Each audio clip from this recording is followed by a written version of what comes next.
ایک بوڑھی عورت نے ریڈیو اسٹیشن فون کیا کہ وہ کئی دنوں سے بھوکی ہے اور کئی دنوں سے صرف سوکھی روٹی اور پانی پر گزارا کر رہی ہے، اور کہا کہ اللہ کی راہ میں اسے کچھ کھانے کے لیے دے دیا جائے۔ ایک منکر خدا بھی اس کی گفتگو سن رہا تھا اور اس کو ایک مذاق کی عادت سوجھی۔ اس نے کھانے پینے کی اشیاء خریدی اور اس بوڑھی عورت کا ایڈریس معلوم کرنے کے بعد اپنے نوکر سے بولا کہ جا کر اس بوڑھی عورت کو دے آؤ، اور جب وہ پوچھے کہ کس نے بھیجا ہے تو بتایا یہ شیطان کی طرف سے تحفہ ہے۔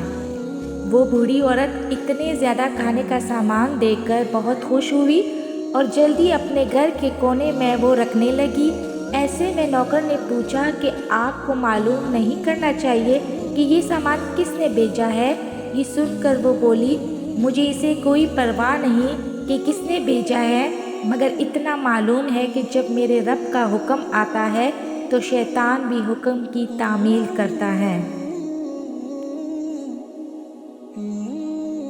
ایک دفعہ ایک بزرگ آدمی کی آنکھوں کا آپریشن ہوا۔ ڈاکٹر نے احتیاط اور پرہیز بتائے اور ساتھ میں یہ بھی کہا کہ اگلا معائنے تک نماز میں جھکنے سے پرہیز کریں یا پھر اشارے سے نماز پڑھ لے۔ گھر آ جانے کے بعد اس بزرگ نے کھانا پینا کم کر دیا۔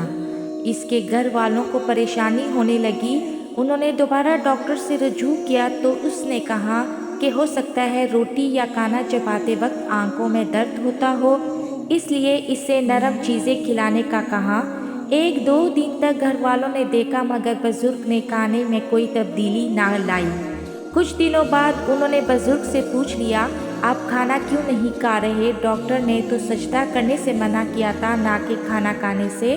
تو بزرگ نے جواب دیا کہ جس کو سجدہ نہیں کر سکتا اس کا رزق کھاتے ہوئے مجھے شرم آتی ہے۔